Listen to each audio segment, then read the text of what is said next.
Esta viagem começa próximo do centro de Portugal, no Castelo de Linhares, antes de seguir rumo ao sudoeste até a bela cidade de Coimbra e sua antiga universidade. De lá, é feita uma visita a dois mosteiros espetaculares, em Batalha e Tomar, antes de seguir para o litoral até o resort de Nazaré. Ao sul, um pouco mais para dentro, fica a impressionante cidade murada e o castelo de Óbidos. E no litoral estão as encostas íngremes de Cabo da Roca. Seguindo pelo litoral, a viagem passa por uma série de belíssimas praias e resorts, incluindo Cascais e Oeiras, antes de subir o Rio Tejo e chegar ao destino final: Lisboa, a capital de Portugal.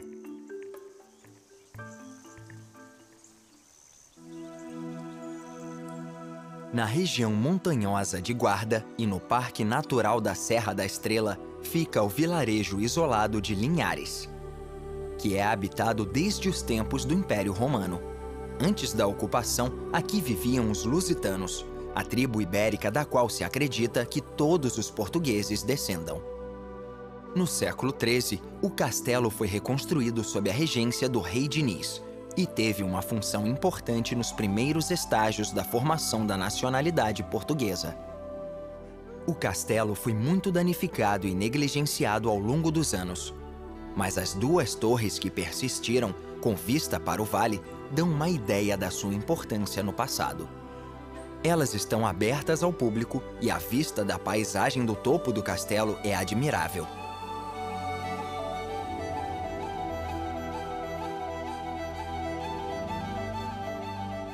Em 1991, o governo instituiu o Programa de Aldeias Históricas, no qual 12 delas foram identificadas pela importância e necessidade de restauração, além de promoção.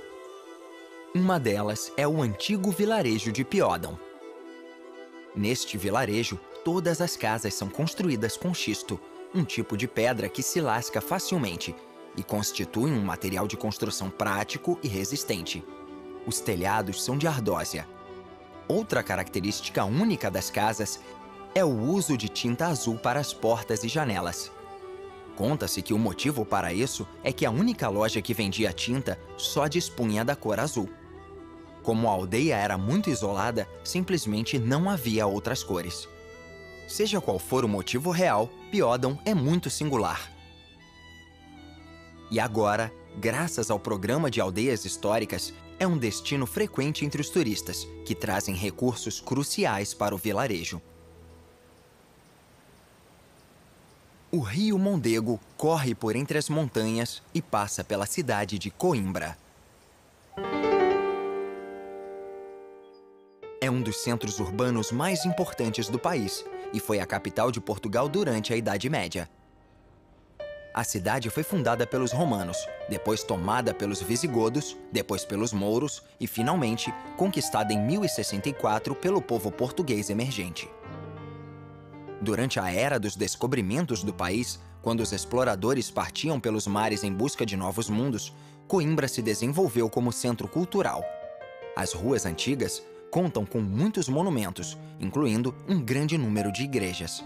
E sobre a colina da qual se avista o rio está a Universidade de Coimbra, uma das mais antigas universidades do mundo em atividade contínua.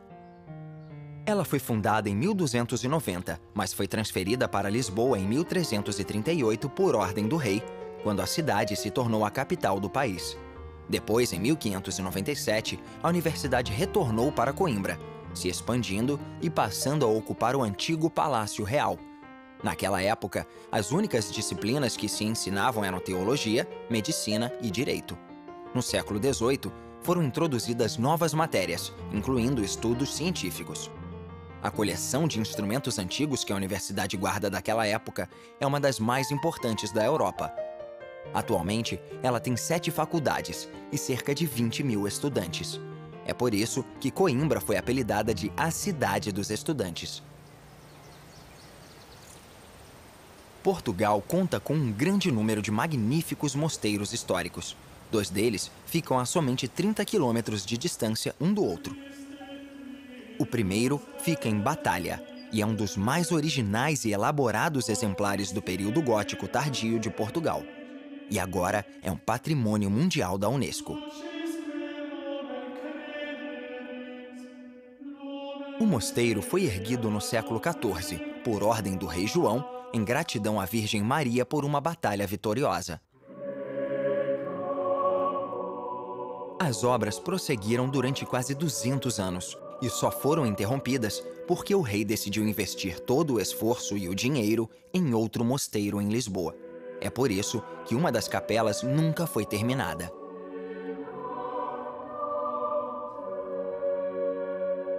Porém, foi o exército francês, no início do século XIX, que causou os danos mais graves, saqueando e incendiando o complexo.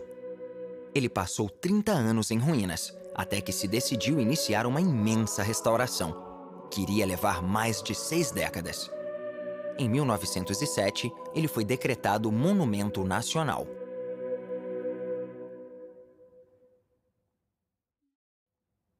Sobre uma colina próxima de Tomar está o Convento de Cristo. Este enorme complexo ilustra 7 séculos da história de Portugal. Os romanos realizavam cultos neste local antes da construção da primeira parte do mosteiro e do castelo no século XII. O terreno havia sido concedido aos Cavaleiros de Jerusalém, mais conhecidos como Cavaleiros Templários, pela ajuda na luta contra os mouros, e foram eles que construíram a Igreja Redonda. Também ergueram o castelo, pois os mouros continuaram atacando Tomar até serem expulsos definitivamente da Península Ibérica.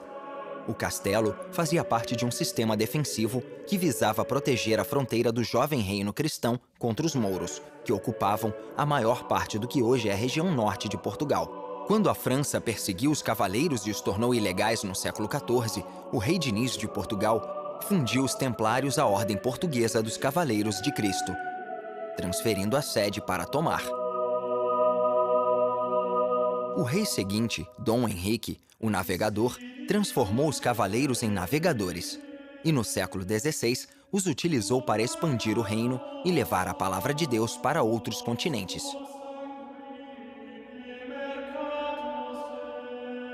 Enquanto isso, eram erguidas novas construções monásticas em Tomar, entre elas um novo claustro e um dos mais belos exemplares de arquitetura renascentista de Portugal.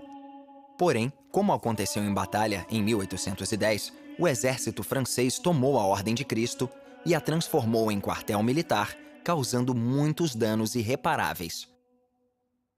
Apesar disso, o que resta é um dos monumentos arquitetônicos mais singulares e impressionantes de Portugal. A água é essencial à vida. Como não havia um poço no mosteiro, a água precisava ser carregada ou bombeada do vale e armazenada em tanques. Mas no século XVII, um grande aqueduto foi construído a partir do vilarejo de Pegões, onde havia 4 poços.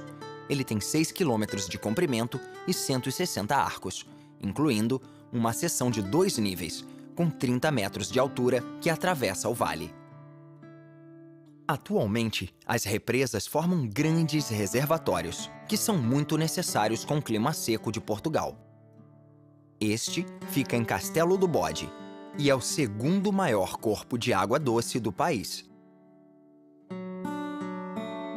Os rios também fornecem água doce, e o Tejo é o rio mais longo da Península Ibérica, com pouco mais de 1.000 quilômetros de extensão.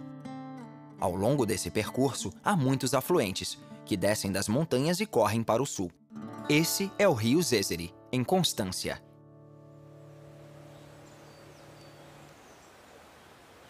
Quando o Tejo começa a correr numa planície, já perto do fim do trajeto até o mar, ele contorna um dos castelos mais pitorescos de Portugal, Almourou. Construído no século XII numa ilha, o castelo fazia parte de uma linha de fortificações defensivas, entre as quais estava Tomar. E assim como Tomar, era uma fortaleza dos Templários. O castelo de Almourou é um dos melhores exemplos de fortes militares da reconquista de Portugal pelas forças cristãs, além de representar a era dos Cavaleiros Templários. Após a expulsão dos mouros, a importância estratégica do castelo diminuiu e ele foi abandonado. aos poucos foi se transformando em ruína. Foram os ideais românticos do século XIX que acabaram levando à restauração do castelo, que recuperou a antiga glória.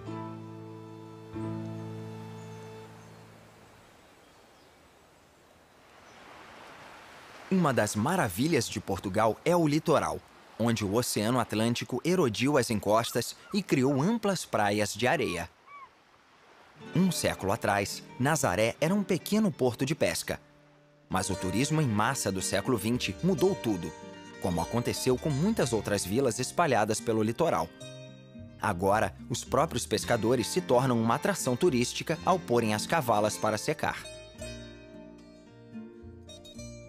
A cidade se divide em duas. No topo da falésia, o bairro de Sítio oferece as melhores vistas do litoral e é ligado ao bairro da Praia, embaixo, por um funicular.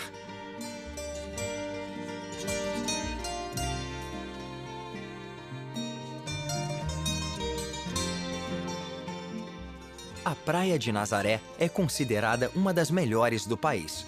Em certas épocas do ano, as ondas atraem surfistas de todo o mundo. Mas para a maioria das pessoas, é um lugar para relaxar e tomar sol.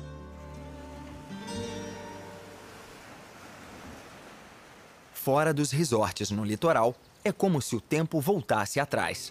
As antigas aldeias no topo das colinas oferecem uma visão do Portugal de outrora. Esta é a cidade murada de Óbidos, cuja história remonta aos mouros no século X. O nome deriva do termo latino oppidum, que significa cidade fortificada. No século XII, o rei deu a cidade e as terras que a circundam para a rainha. Elas passaram 600 anos nas mãos da realeza, até a abolição da monarquia em 1883. Uma vez por ano, a cidade recria o espírito da Idade Média, com um mercado no qual estandartes e bandeiras heráldicas dão o tom, e a população local se veste como comerciantes, malabaristas, bufões, menestréis e soldados. Acima da cidade fica o castelo, que ao longo dos anos teve partes adicionadas e foi modernizado. Agora, a antiga residência real é uma pousada histórica, em que os hóspedes podem sentir o peso do passado ao caminharem pelos jardins e pelo pátio por onde as rainhas de Portugal pisaram.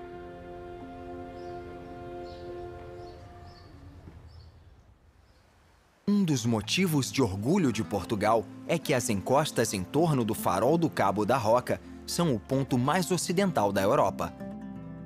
Foi descrito por Camões no século XVI como aqui onde a terra se acaba e o mar começa. O ponto é identificado por um memorial na beira das falésias.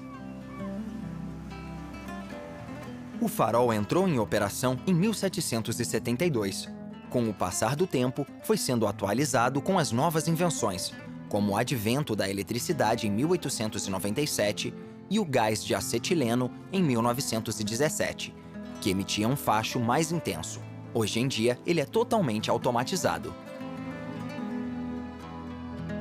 O farol fica acima de uma praia muito popular, distante somente 30 quilômetros de Lisboa. Para evitar que o litoral e a região montanhosa e verde próxima fossem urbanizados, em 1994, se decidiu criar uma reserva nesta área. O Parque Natural de Sintra-Cascais abrange uma área de 145 quilômetros quadrados. O vento e as ondas garantem a popularidade dos esportes aquáticos, entre eles o kitesurf, além, é claro, do grande número de surfistas experientes que ficam sentados nas pranchas à espera da melhor onda. Há também aqueles que estão começando a aprender a surfar.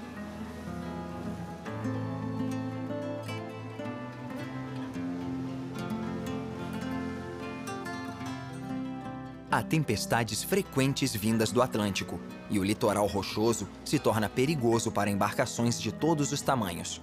No outro extremo da baía, marcando um promontório perigoso, está o Farol de Cabo Raso, construído em 1893.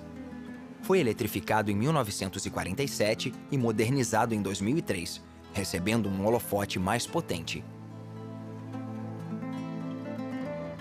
Um dos resorts mais populares do litoral, já mais próximo de Lisboa, é Cascais. A popularização dos banhos de mar foi o impulso que transformou este lugar de uma vila de pescadores em uma cidade litorânea.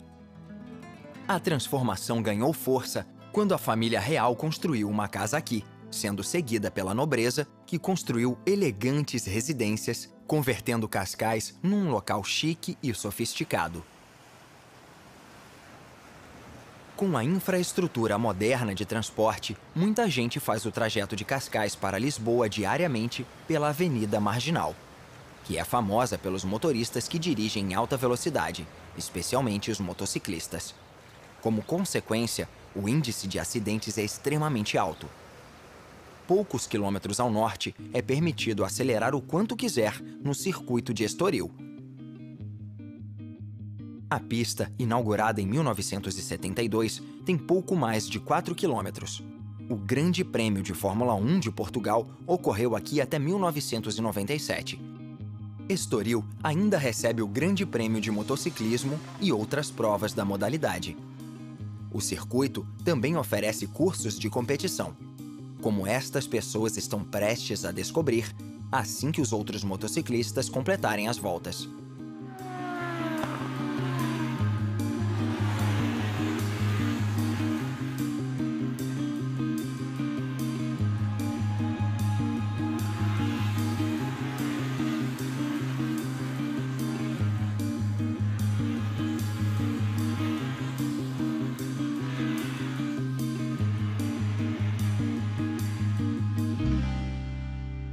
No alto, com vista para o circuito, está um dos mais românticos castelos portugueses do século XIX, o Palácio Nacional da Pena.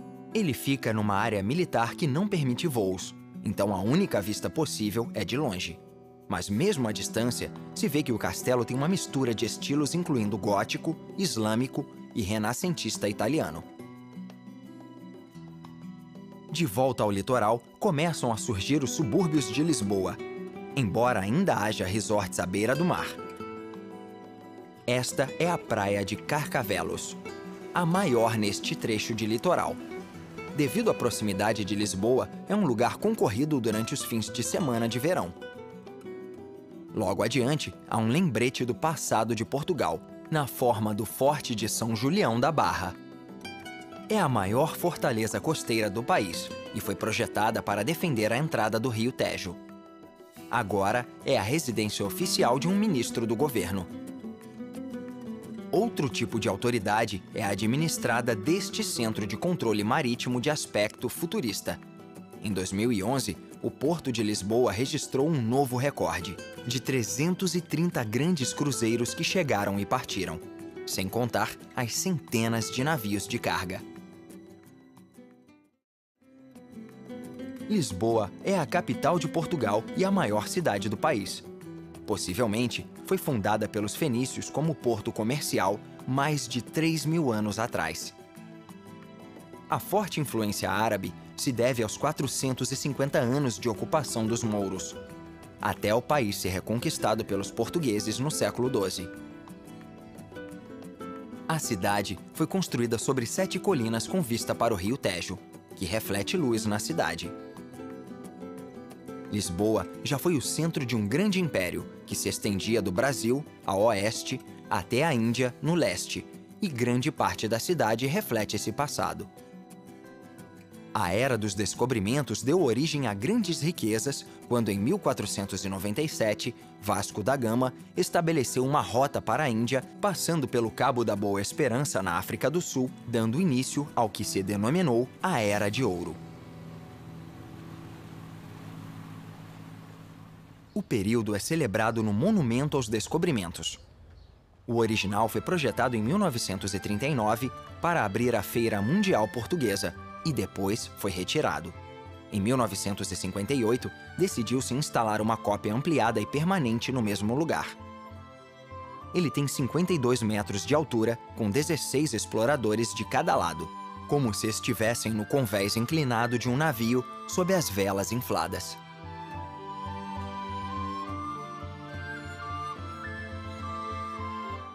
Na proa está Dom Henrique o Navegador, o terceiro filho do rei, que teve um papel importante nesse período de explorações. O monumento fica no local de onde esses homens valentes e intrépidos embarcaram rumo ao desconhecido, nos séculos XV e XVI.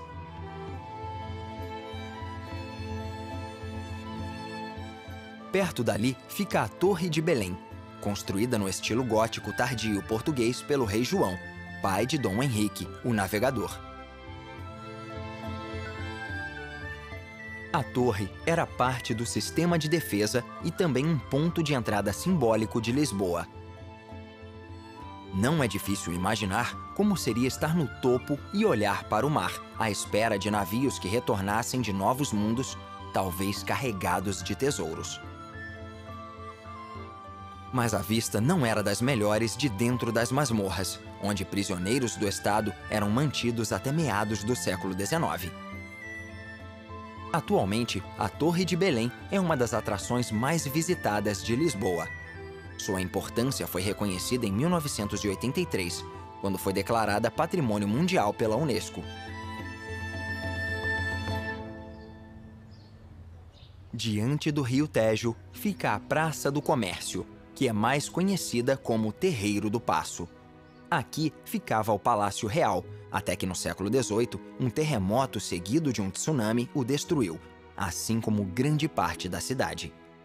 Num intenso esforço de reconstrução, uma nova praça foi erguida. Os edifícios foram ocupados por serviços de alfândega e autoridades portuárias, e daí se originou o nome Praça do Comércio.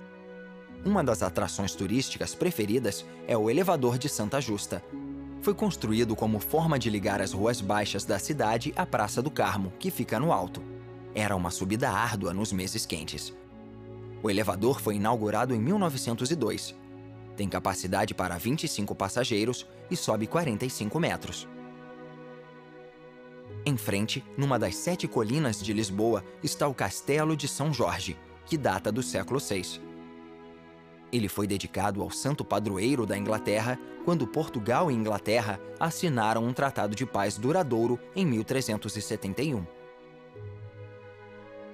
Lisboa também tem um lado moderno, o Parque das Nações, local da Exposição Mundial de 1998.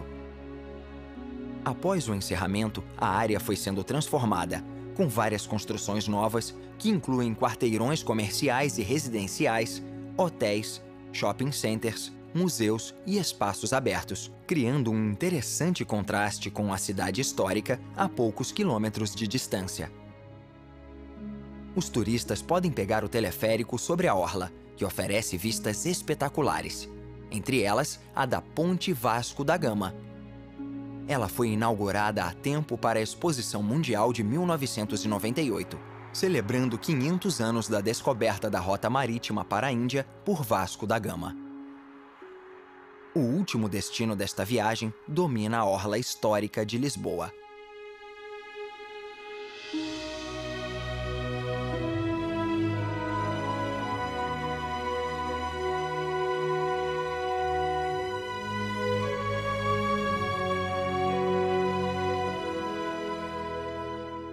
Esta é a Ponte 25 de Abril.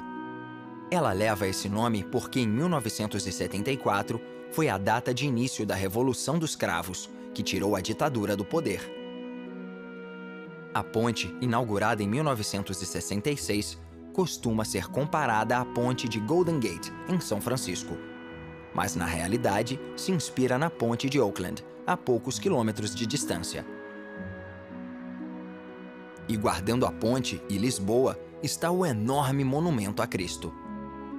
Erguido em 1959, em agradecimento a Deus por proteger Portugal dos horrores da Segunda Guerra Mundial.